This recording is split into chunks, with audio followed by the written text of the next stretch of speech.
What if the greatest threat to your safety culture is not complacency, not lack of training, not even risk itself, but performance?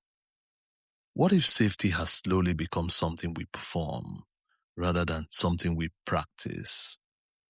When safety becomes performative, conversations lose honesty, leaders protect appearances, people learn that silence is safer than speaking. And this is one of the most difficult dilemmas a safety leader will ever face. This is the Safety Edge.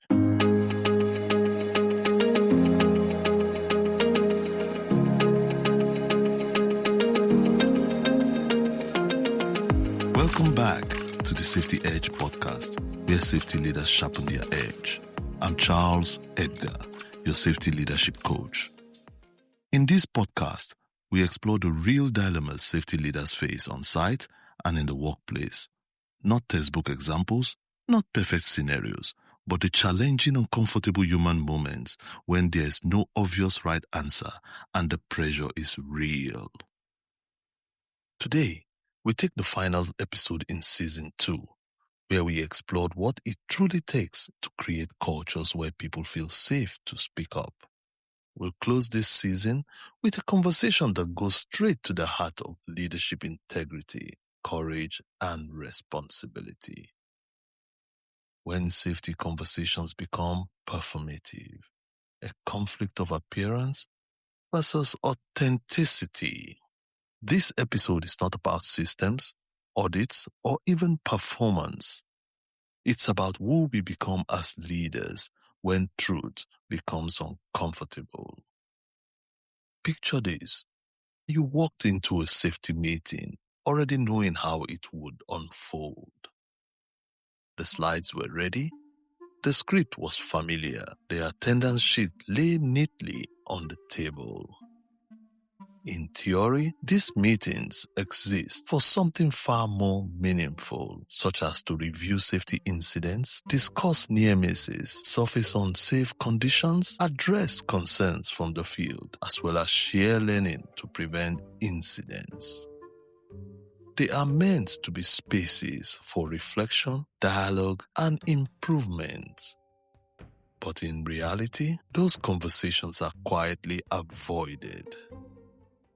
The meeting skips the uncomfortable moments. No incident reviews, no discussions of near misses, no unsafe conditions are explored. Not because they don't exist, but because acknowledging them would disrupt the narrative. Instead, the focus stayed safely on reminders, procedures, and general safety slogans. Toolbox talks followed the same pattern.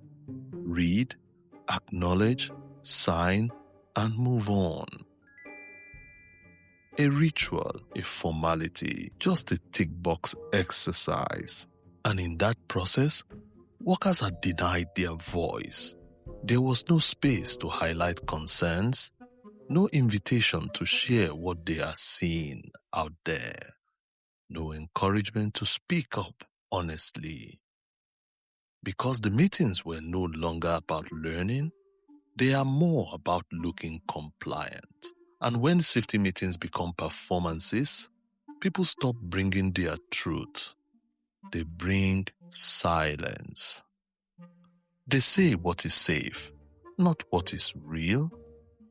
Slowly, safety becomes something we gloss over, not something we grow through.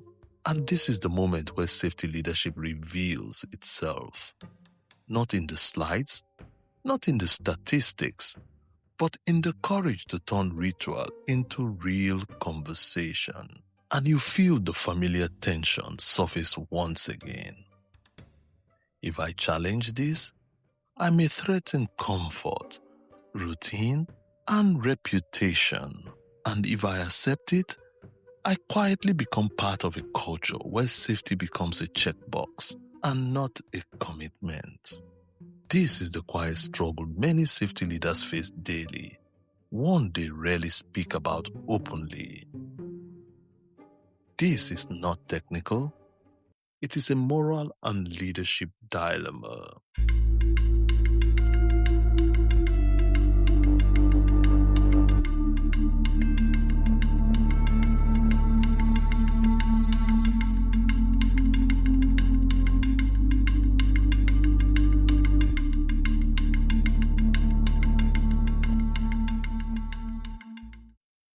Now let's unpack the dilemma.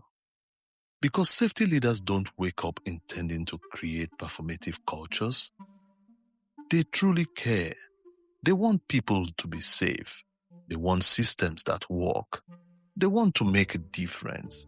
So why does this pattern persist?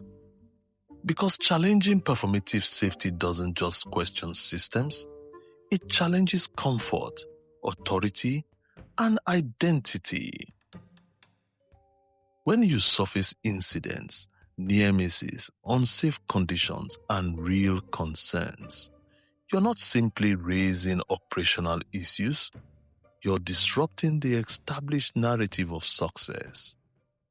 Carefully protected reputations, leadership comfort zones, and organizational politics. And in many organizations, those forces are powerful. So the safety leader stands in the middle, between what is known and what is allowed to be said, what people experience and what leadership wants to hear. And in that space, fear quietly enters the room. The fear of being labeled negative, the fear of being seen as difficult, fear of slowing production, fear of damaging relationships, and the fear of career consequences. And so, a silent compromise begins.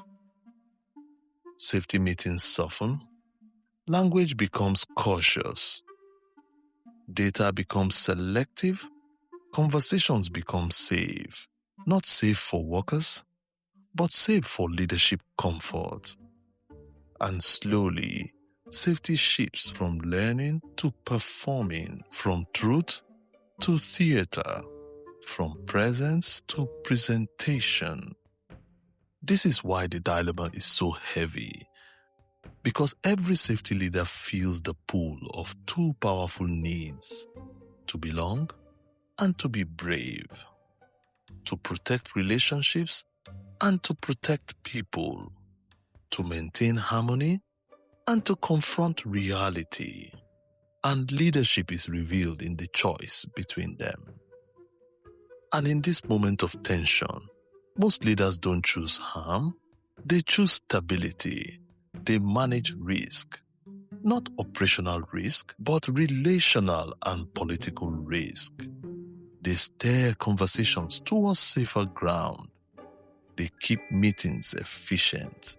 They protect momentum. The focus shifts towards what is measurable, controllable, and non-threatening. KPIs, dashboards, procedures, and campaigns.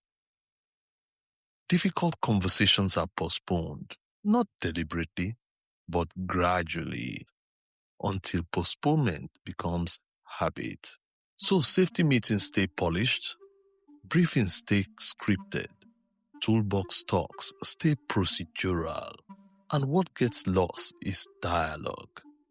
Not because leaders don't care, but because confronting reality introduces complexity, uncertainty, and emotional risk. So perception becomes easier to manage than truth. Over time, people learn the boundaries. They sense which topics are welcome and which creates discomfort. They learn how to stay safe socially, not just physically. And slowly, safety becomes something we demonstrate and not something we deeply discuss. This is how silence becomes normalized. This is how ritual replaces relationships. And this is how well-intentioned leadership quietly reinforces a culture that values order over openness and presentation over presence. Now let's explore what coaching-based leaders do differently. They resist the pull toward comfort and choose curiosity instead. They understand that real safety does not emerge from control, but from connection. So instead of steering conversations away from discomfort, they lean into it gently, respectfully, and intentionally. They create space for people to think, space for people to speak, space for people to be honest.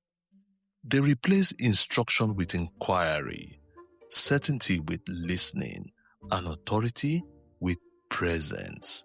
And slowly, the conversation changes. Safety meetings become dialogue, not monologues. Briefings become reflections, not reminders. Toolbox talks becomes conversations and not checklists. They ask questions that open reflection instead of shutting it down. Questions such as, what are the real risks showing up in this work? What pressures are shaping the way the job gets done? What support do you need to make your tasks safer and easier? And the most powerful question of all, what's the biggest challenge in this job today? Because coaching-based leaders know this. People don't withhold the truth because they don't care. They withhold it because they don't feel safe. So they work intentionally to build psychological safety, not through slogans, but through consistent behavior. They listen without interrupting. They respond without defensiveness. They act without blame. And over time, trust begins to replace fear. Ownership replaces compliance. Engagement replaces silence. And safety becomes something people live and not something they perform. And this is where the shift truly begins. Not with policies, not with procedures, not with presentations, but with conversation. Because coaching-based safety leadership doesn't start by fixing behavior, it starts by understanding it. It begins in the space between instruction and inquiry, where leaders stop talking at people and start listening to them. This is where safety meetings become moments of connection, where briefings become opportunities for reflection, and where toolbox talks become conversations that actually change how work gets done. Now let's step into what that coaching conversation looks like in practice. Coaching-based leaders use simple, intentional strategies that transform everyday interactions into moments of learning, trust, and ownership. First, they lead with curiosity and not control. Instead of starting with answers, they start with questions. They suspend judgment, they explore before they evaluate. They understand that curiosity invites honesty, while control invites compliance. Second, they normalize speaking up. They openly acknowledge uncertainty, they admit mistakes, and share lessons learned. By doing this, they signal it's safe to make mistakes and be human here. Third, they listen for meaning, not just information. They don't just collect data, they listen for emotion, hesitation, and concern. They hear what is said and notice what is not said. Fourth, they replace blame with learning. When something goes wrong, they don't ask who failed. Rather, they ask what made sense at the time that led to that decision. This shifts the culture from fear to understanding and then to improvement. Fifth, they turn feedback into partnership. Instead of issuing directives, they co-create solutions. They involve teams in shaping safer ways of working. And when people help build safety, they are bound to protect it. Coaching-based leadership doesn't replace accountability, it ultimately deepens it. Now let's review the key insights from today's episode. In today's episode, we journeyed into the hidden currents of safety leadership. We looked at how safety meetings, briefings, and toolbox talks can quietly slip into ritual, performed for appearances rather than purpose. We examined the quiet, often unspoken dilemmas leaders face, the tug between comfort and courage. We looked at why most leaders drift towards stability and perception management, choosing ease over truth. We also examined how coaching-based leaders break that cycle, creating cultures where trust, ownership, and authenticity thrive. We also delved into the practical strategies that turn safety from a performance into a well-lived and breathing presence. And through it all, one truth stands out. Leadership behavior, not policies, procedures, or checklists, defines safety culture. It's reflected in every decision, every conversation, every choice to act or to stay silent. The weight of that responsibility is immense, and the impact is real. A moment to pause, to reflect, and to summon the courage to make the change. A moment to recognize what actions to take, what words to speak, and how to truly make that difference. That is the edge.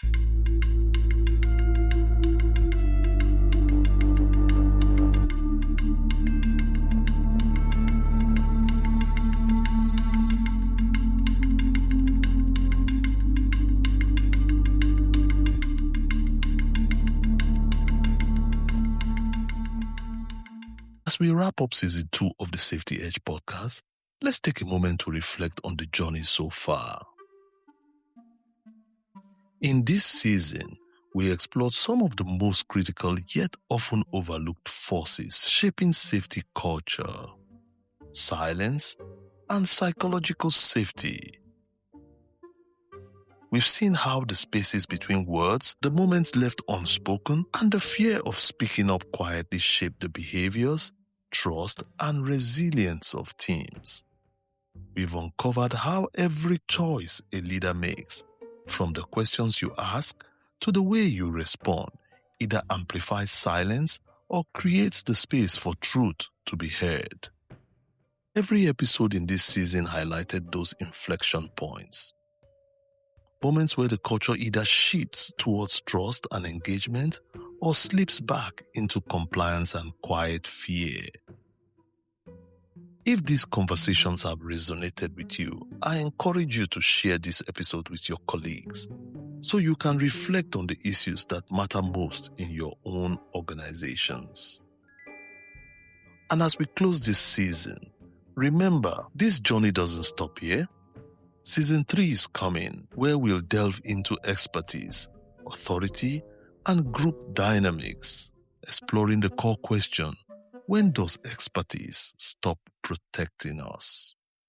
We'll examine how authority and perceived expertise influence behavior, shape culture, and sometimes even blind us to risk. So make sure to stay connected, like, follow, and share the podcast.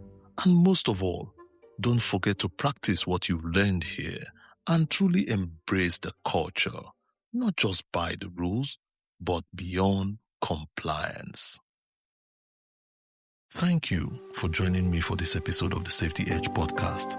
I'm Charles Edgar, your safety leadership coach. And until next time, keep leading, keep learning, and keep sharpening your edge.